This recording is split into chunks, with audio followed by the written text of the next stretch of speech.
Em 2008, Shannon Matthews desapareceu em uma cidade pequena na Inglaterra, e a busca por ela logo tomou proporções inimagináveis. Mas o que ninguém sabia é que esse desaparecimento escondia uma verdade tão sombria que desafia qualquer explicação. Quem estava por trás deste plano macabro e por que alguém faria algo tão impensável? Olá pessoal, eu sou Marcelo Martin e você está no Marcelo Martin Crimes Reais. Este é o nosso primeiro episódio e hoje vamos mergulhar em um caso que vai mexer com você de um jeito que você nunca imaginou. Se você é fã de histórias reais, mistérios e crimes que chocaram o mundo, você está no lugar certo. Não se esqueça de se inscrever, ativar o sininho e deixar seu like, porque temos muito mais histórias impactantes pela frente. Vamos juntos explorar os crimes mais intrigantes e misteriosos. Prepare-se para o que vem a seguir.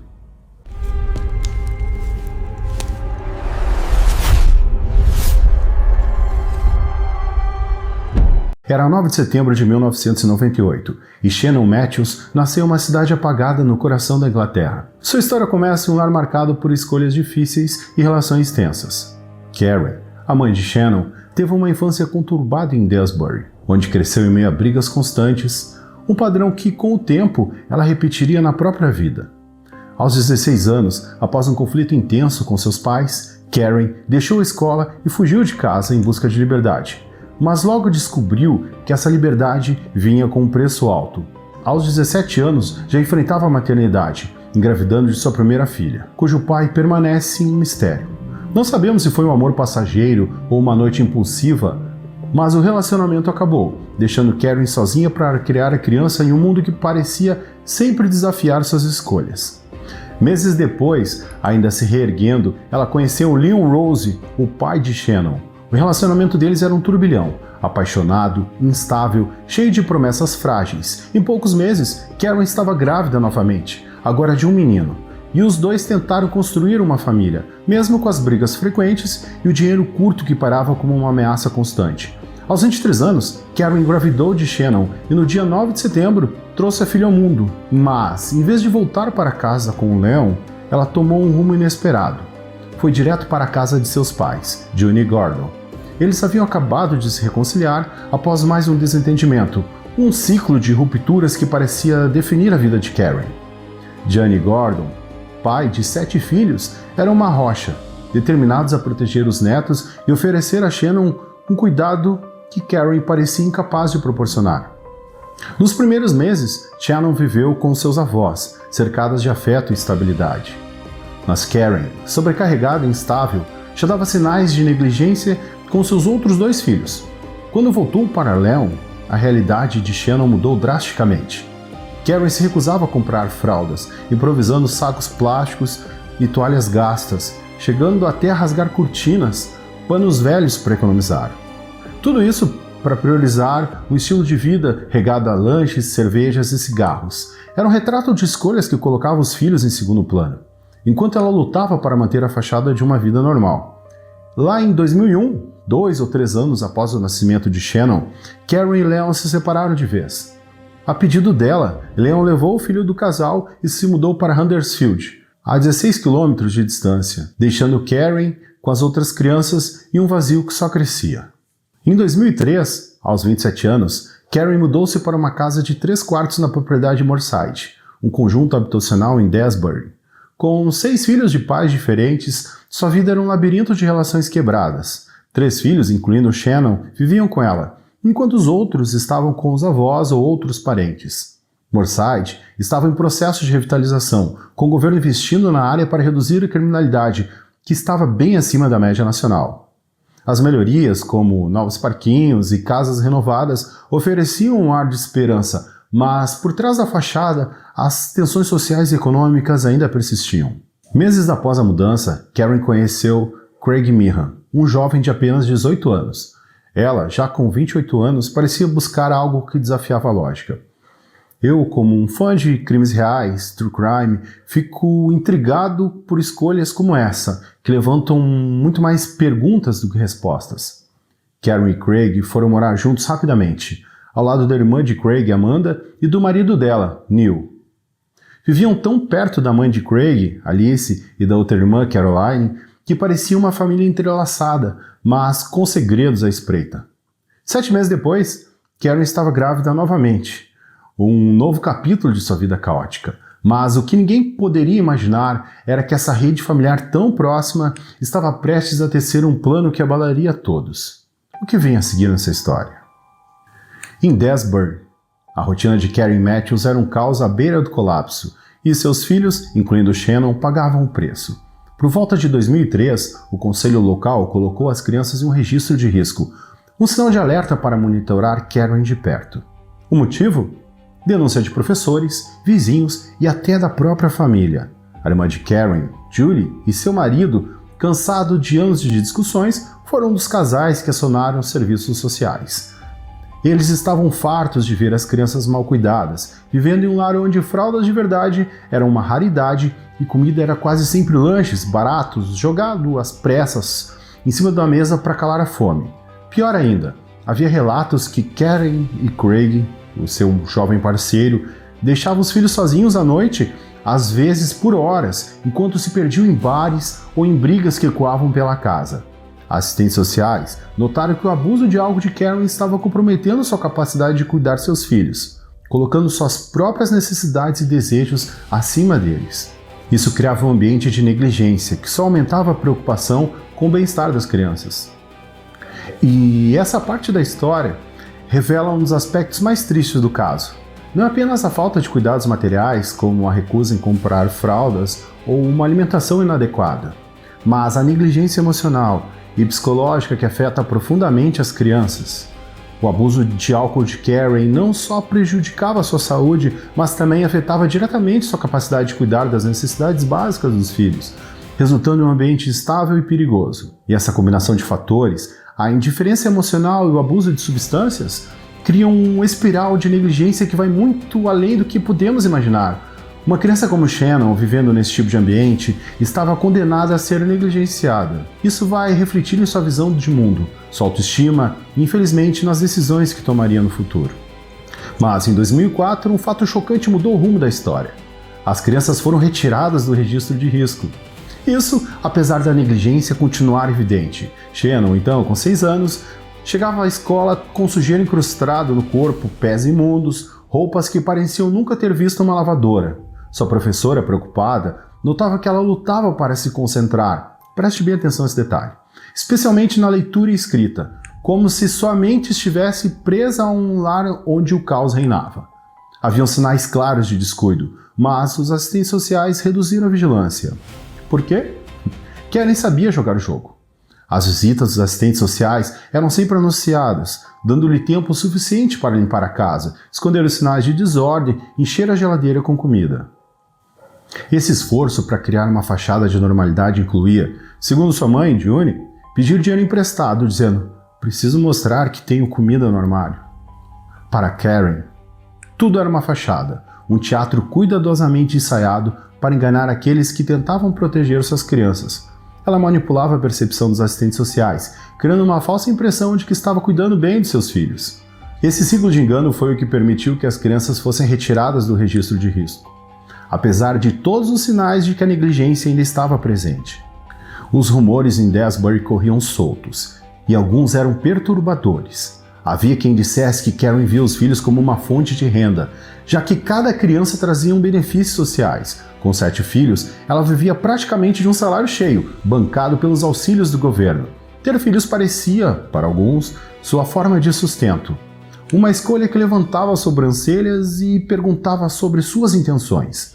Enquanto isso, Shannon, até 2007, visitava regularmente seu pai Leon Rose, em Huddersfield. Ela se dava bem com ele, com seu irmão e com a nova esposa de Leon. Mas as relações entre Karen e Leon azedou após uma briga feia. Karen, então, passou a proibir as visitas de Shannon ao pai, cortando um dos poucos laços estáveis que a menina tinha. Em 18 de fevereiro de 2008, Shannon, aos 9 anos, dividia um quarto apertado com sua irmã de 2 anos. O beliche onde ela dormia era um pequeno refúgio, um espaço onde tentava encontrar algum conforto. O quarto, com papel de parede rosa descascando e as marcas do tempo visíveis nas paredes, pareciam contar uma história de uma vida caótica. Shannon rabiscava suas angústias nas paredes, deixando sinais de um coração atormentado. Ela havia escrito que queria morar com o pai, um desejo que falava mais do que qualquer palavra sobre o que acontecia naquela casa.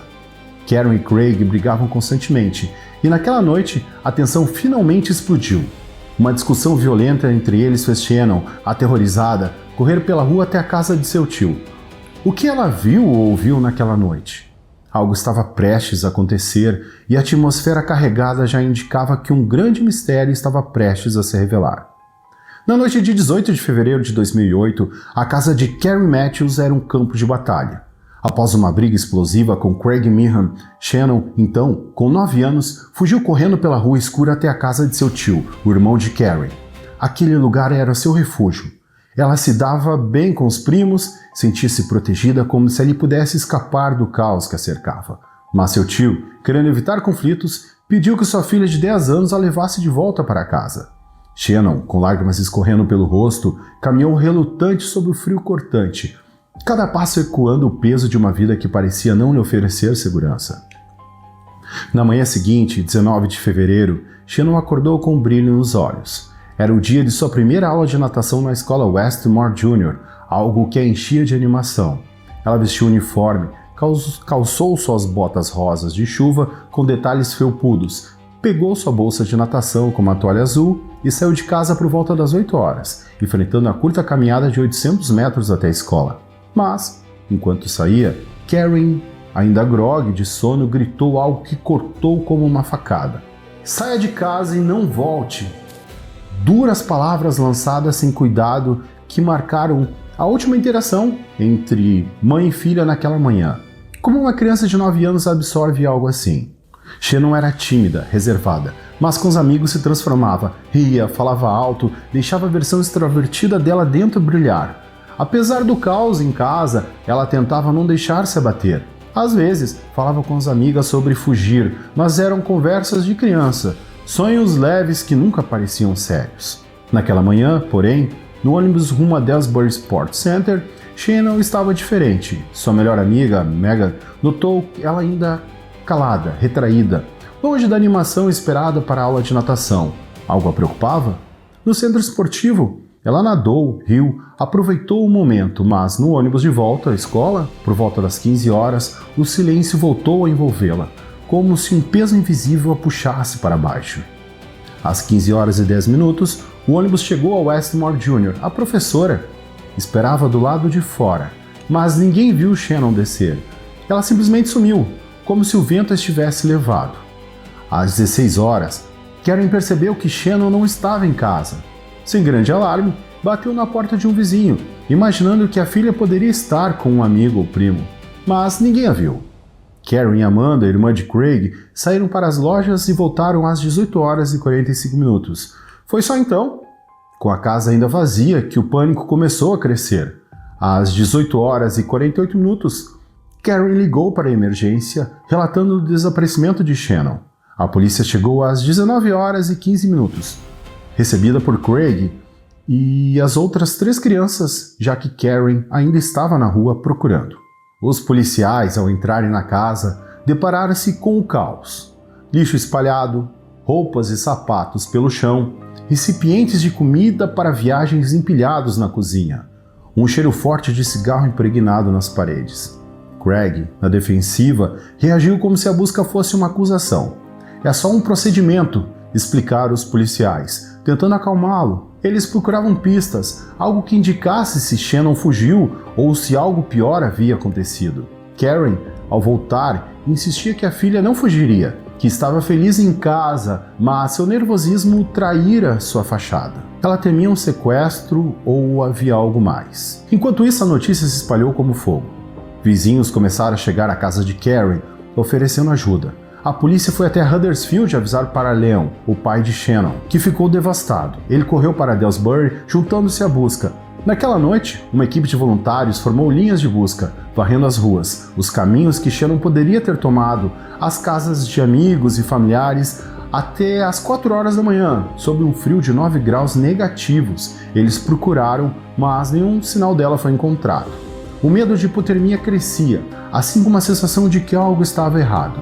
No dia seguinte, 20 de fevereiro, a busca ganhou força. Mais de 200 policiais bateram de porta em porta. interrogaram vizinhos, revistaram colinas e pântanos ao redor de Moorside. Julie Bushby, líder da Associação de Inquilinos, organizou uma busca civil, com moradores deixando tudo para ajudar. A comunidade estava unida, mas o mistério só aumentava. A polícia voltou à casa de Karen, buscando respostas de Craig e dela. Karen, agora uma pilha de nervos, parecia perdida. O superintendente Barry Salt realizou uma coletiva de imprensa, prometendo que cada pista seria seguida, mas, enquanto a busca se intensificava, uma pergunta pairava no ar. O que realmente aconteceu com o Shannon naquela tarde? A polícia, ciente da gravidade do caso, aconselhou Karen Matthews a evitar a mídia, temendo que entrevistas pudessem atrapalhar a investigação. Mas Karen, contra todas as recomendações, decidiu falar. Em uma coletiva improvisada, ela segurava um ursinho de pelúcia, chamando Shannon de minha princesinha, e implorando pelo seu retorno. Para muitos, a cena parecia genuína, mas sua amiga Natalie ficou desconfiada. Karen nunca havia chamado Shannon de princesinha antes, e quando questionada sobre o ursinho, ela hesitou, como se não soubesse de quem era. Estaria ela encenando para as câmeras, buscando simpatia? O gesto levantava mais perguntas do que respostas. 3 dias após o desaparecimento de Shannon, em 22 de fevereiro de 2008, a busca em Dewsbury ganhou proporções colossais. Departamentos de polícia de toda a região se uniram, mobilizando equipes de investigação e homicídios. Mais de 2.000 portas foram batidas, com policiais perguntando a cada família sobre qualquer movimento suspeito. A Academia de Polícia de Wakefield liberou todos os cadetes disponíveis que se espalharam pelas ruas. Um helicóptero com tecnologia de busca por calor sobrevoava a área, enquanto a polícia montada vasculhava o mato denso e coberto de vegetação. Até um lago congelado foi inspecionado. Mergulhadores quebraram gelo para procurar pistas lá no fundo. A comunidade de Moorside, movida por solidariedade, também se mobilizou. Mais de 200 moradores apareceram sem serem chamados, distribuindo panfletos com a foto de Shannon e vestindo camisetas com seu rosto. O jornal The Sun ofereceu uma recompensa inicial de 20.000 libras, que um negócio local em Huddersfield elevou o patamar para 25.000 libras. E mais tarde, o jornal acabou por aumentar em 50.000 libras por informações que levassem ao retorno seguro da menina. Era um esforço monumental, com custos estimados por volta de mais de 3 milhões de libras, o maior em décadas na região. Na casa de Karen, a comunidade tentou trazer esperança. Vizinhos e crianças locais plantaram flores no jardim da frente, soltaram balões e acenderam velas em homenagem a Shannon, transformando a rua num memorial vivo. Mas, 2 semanas após o desaparecimento, em 4 de março, a polícia organizou outra coletiva. Karen, novamente, com o ursinho, parecia fria, quase sem emoção, contrastando com a angústia esperada de uma mãe. Ela insistia que Shannon havia sido sequestrada por alguém próximo, alguém que queria machucá-la. Não posso confiar em ninguém, disse, enquanto Leon, o pai de Shannon, ao seu lado, parecia exausto, mas determinado. Ele buscava a filha incansavelmente, distribuindo o panfleto todos os dias. Karen, por sua vez, repetiu a frase que intrigou a todos. Disse que as últimas palavras de Shannon foram: "Te vejo na hora do chá, mamãe. Te amo." Verdade ou mais um detalhe para as câmeras? A investigação avançava com 250 policiais e 60 detetives, que bateram em mais de 3.000 casas e questionaram 1.500 motoristas. Cães treinados, equipes de resgate de montanha e cientistas forenses examinavam cada canto. Mais de 500 casas no trajeto da escola de Shannon foram revistadas, além de 800 fitas de segurança e discos rígidos. A polícia de West Yorkshire criou um site, Fundo de Ajuda Shannon Matthews, com atualizações e uma nova foto da menina. A ligação de Karen para o 999 foi divulgada, aumentando a especulação pública. Rumores cresciam, alguns apontavam Craig como abusivo, mas Karen e Leon o defendiam. A casa de Karen, imundada por repórteres, era um caos, com seus 3 outros filhos tentando lidar com a pressão. A polícia, analisando impressões digitais e DNA de Shannon, descobriu algo inesperado. O filho mais novo de Karen não era de Craig. Um detalhe que complicava ainda mais a dinâmica familiar.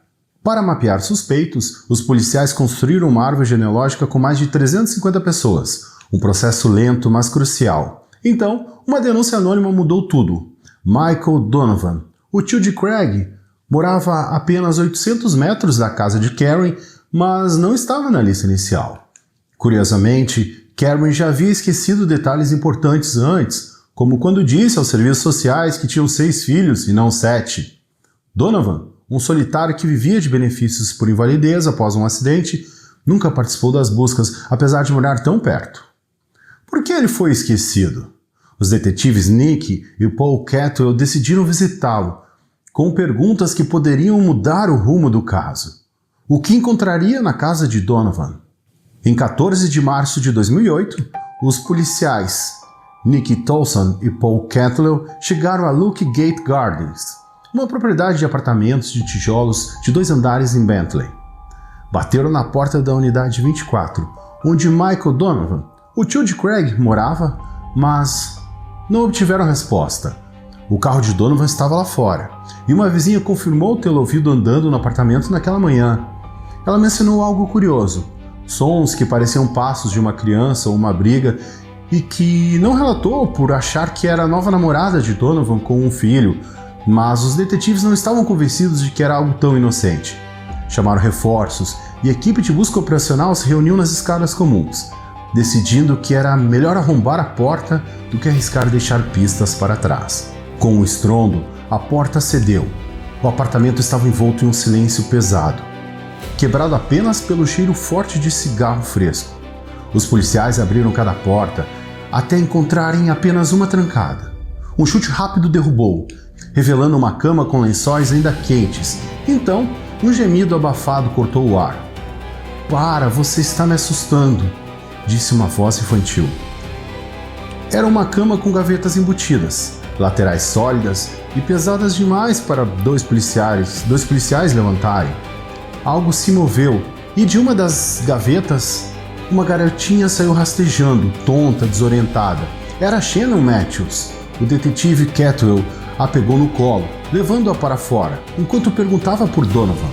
Ela apontou para a cama, ali, encolhido, em posição fetal. Na outra gaveta estava Michael Donovan, recusando-se a sair apesar dos gritos da polícia.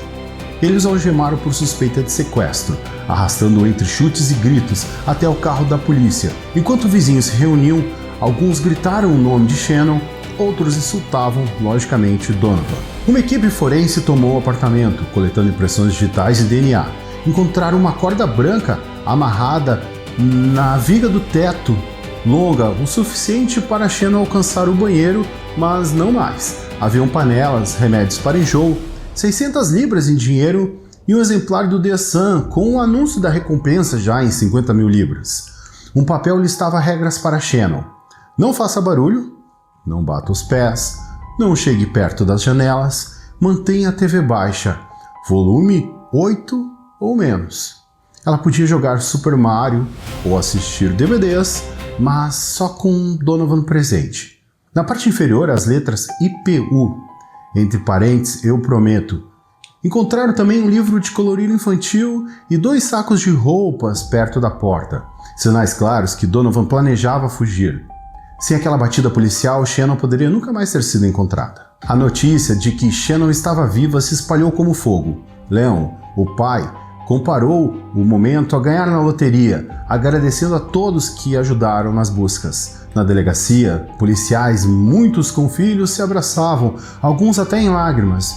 Julie Bushby, lá no centro comunitário de Moorside, gritava de alegria, enviando mensagens e reunindo moradores em uma explosão de alívio. Pessoas corriam pelas ruas, celebrando como se fosse um feriado, mas, na casa de Karen, a reação foi diferente. Quando a polícia e a mídia chegaram, Karen ficou paralisada, olhando fixamente por segundos antes de chorar ou virar o rosto. Evitando câmeras, Julie gritou: "Sorria, mulher! Sua filha está viva!" Outros vizinhos recuaram, perplexos com a sua frieza. Karen forçou um sorriso, mas algo parecia fora do lugar. A polícia levou Karen à delegacia, onde ela viu Shannon por uma janela, para preservar evidências forenses. Mas seu comportamento intrigava. Sem perguntas, sem emoção, ela apenas levantou a mão ao vidro e disse: ela tem roupas novas." Era uma reação fria para uma mãe que passou 24 dias sem a filha. Shannon foi colocada sob proteção policial sob a seção 46 da Lei da Criança de 1989, permitindo 72 horas de custódia. A polícia anunciou que ela não voltaria para casa até a investigação avançar. Enquanto a comunidade celebrava, uma dúvida crescia. Por que Karen parecia tão distante? Havia algo a mais nessa história? A descoberta de Shannon Matthews viva, após 24 dias, incendiou Dewsbury com alívio e celebração. Na noite de 14 de março de 2008, uma festa espontânea tomou conta da propriedade de Moorside. Crianças da escola de Shannon, a Westmore Jr., choravam de felicidade ao saber que ela estava segura. Algumas caminhavam de braços dados, emocionadas, enquanto a amiga de Shannon, Kelly, carregava 22 cartinhas escritas por colegas durante seu desaparecimento. Lojas locais doaram champanhe, a música ecoava alta, luzes estroboscópicas piscavam enquanto moradores dançavam sob um lençol pendurado com as mensagens de apoio escritas enquanto a comunidade buscava por Shannon. A rua vibrava com emoção, como se a cidade inteira respirasse aliviada. Mas, na delegacia, uma reviravolta chocante começava a surgir. Michael Donovan, preso por suspeita de sequestro, inicialmente se recusou a falar. Com seu advogado, porém, ele fez uma declaração que abalou toda a investigação. Karen Matthews, a mãe de Shannon, estaria por trás de tudo. Segundo Donovan, Karen planejou o desaparecimento para lucrar com a recompensa. Quando o fundo atingiu 25 mil libras, ela teria prometido instruções a ele para que quando chegasse a meta de 50 mil libras, mas ela nunca mais entrou em contato. Donovan alegava ter agido sob ameaça, dizendo que Karen mencionou 3 homens. Um deles supostamente assassino, que o pressionariam se ele não cooperasse. Ele insistia que cuidou de Shannon, comprando roupas e brinquedos sem jamais machucá-la. Verdade ou tentativa de salvar? A polícia começou a olhar Karen com outros olhos. Enquanto isso, Shannon, ainda sob proteção policial, era interrogada com cuidado em uma sala especial, projetada como uma sala de aula infantil. Durante sessões de 10 minutos diários, ela falava aos poucos, ajudando a montar o quebra-cabeça. Em 17 de março, 3 dias após ser encontrada, Michael Donovan foi oficialmente acusado de sequestro e colocado sob custódia. Ele apareceu no tribunal de Coriolis por videoconferência, com julgamento marcado para 11 de novembro. Shannon, por sua vez, foi transferida dos cuidados policiais para serviços sociais, sendo realocada para fora de Dewsbury, longe da mãe. Na propriedade Moorside, a euforia inicial deu lugar a dúvidas. Vizinhos, amigos e familiares começaram a questionar o comportamento de Karen. Ela não fazia perguntas sobre Shannon, não mostrava raiva contra Donovan, um parente próximo, e parecia indiferente. Durante os 24 dias do desaparecimento, muitos notaram uma mudança. Karen ria e relaxava com Craig em casa, mas, diante das câmeras, chorava e se mostrava devastada. Quando a polícia informou que Shannon não voltaria para casa e que testes buscavam sinais de abuso, Karen apenas respondeu, ok. Era uma reação que intrigava a todos. Por que uma mãe não lutava para ver a filha ou expressava mais emoção? A desconfiança cresceu em 2 de abril, quando a polícia deu outro passo surpreendente. Craig Meehan foi preso. Durante as investigações, ao revistar computadores da casa, encontraram pornografia infantil no dele. O que era apenas uma busca por Shannon agora revelava segredos sombrios na família. A polícia, que já suspeitava de Karen desde os primeiros dias do desaparecimento, guardava suas cartas. Eles sabiam mais do que revelavam, e a verdade sobre o plano de Karen estava prestes a vir à tona. O que mais escondia aquela casa? As suspeitas sobre Karen Matthews cresciam como uma tempestade em Dewsbury. No dia seguinte à descoberta de Shannon, em 15 de março de 2008, Craig Meehan foi colocado sob custódia e acusado de 11 crimes por posse de imagens indecentes de crianças encontradas em seu computador durante a investigação. No mesmo dia, a irmã de Craig, Amanda, e a mãe dele, Alice, que também era irmã de Michael Donovan, foram presas sob suspeita de auxiliar o infrator a tentar perverter o curso da justiça. Embora liberadas sob fiança, as prisões acenderam um alerta. Algo estava profundamente errado na família. A comunidade de Moorside, antes unida na busca por Shannon, agora se voltava contra Karen. Vizinhos e amigos como Julie Bushby e Natalie Brown estavam frustrados com as respostas vagas de Karen. Cientes da declaração de Michael Donovan, que apontava Karen como a mentora do plano, elas decidiram agir. Com a ajuda da oficial de ligação familiar Christian Freeman, Julie e Natalie confrontaram Karen no carro de Christine, estacionado longe dos olhares da mídia. O ar estava pesado quando Julie perguntou diretamente: "Você esteve envolvida no sequestro de Shannon, Karen?" Em lágrimas histéricas, confessou: "É verdade." Era uma reação que chocava a todos, mais intensa que qualquer emoção que ela mostrara durante 24 dias do desaparecimento. Em 6 de abril de 2008, 47 dias após Shannon sumir, Karen foi presa sob suspeita de tentativa de perverter o curso da justiça e também de negligência infantil. A polícia, que já desconfiava dela, agora tinha uma confissão. Enquanto isso, Craig não enfrentou acusações relacionadas ao sequestro, mas sua prisão por outros crimes pesava na investigação. A verdade começava a emergir e a história que a polícia reconstruiu era tão perturbadora quanto o próprio caso. Em um café local, meses antes, Karen encontrou Michael Donovan com sua filha mais nova no carrinho e uma caneca de chá na mão. Ela propôs um plano macabro: encenar o sequestro de uma de suas crianças para lucrar com a recompensa. Inicialmente, Karen sugeriu seu filho mais velho, mas Donovan recusou. Então ela propôs Shannon, argumentando que a menina, por ser mais nova, atrairia mais atenção e dinheiro. Karen denunciaria o desaparecimento, enquanto Donovan a esconderia. Eles dividiriam o fundo de recompensa, que chegou a 50 mil libras. Donovan alegava ter agido sob ameaça, mas a polícia via um conluio calculado. Como uma mãe poderia planejar algo assim contra a própria filha? A comunidade, que outrora plantava flores e acendera velas por Shannon, agora encarava Karen com descrença. Sua frieza, as lágrimas falsas para a mídia, a falta de perguntas sobre a filha, tudo fazia sentido agora. Enquanto Shannon permanecia sob os cuidados dos serviços sociais, fora de Delsbury, a investigação avançava para desvendar cada detalhe do plano. Mas uma pergunta ainda queimava: até onde ia a rede de mentiras de Karen? A polícia reconstruiu o plano cruel de Karen Matthews e Michael Donovan. Karen instruiu Donovan a esconder Shannon até a recompensa atingir 50 mil libras.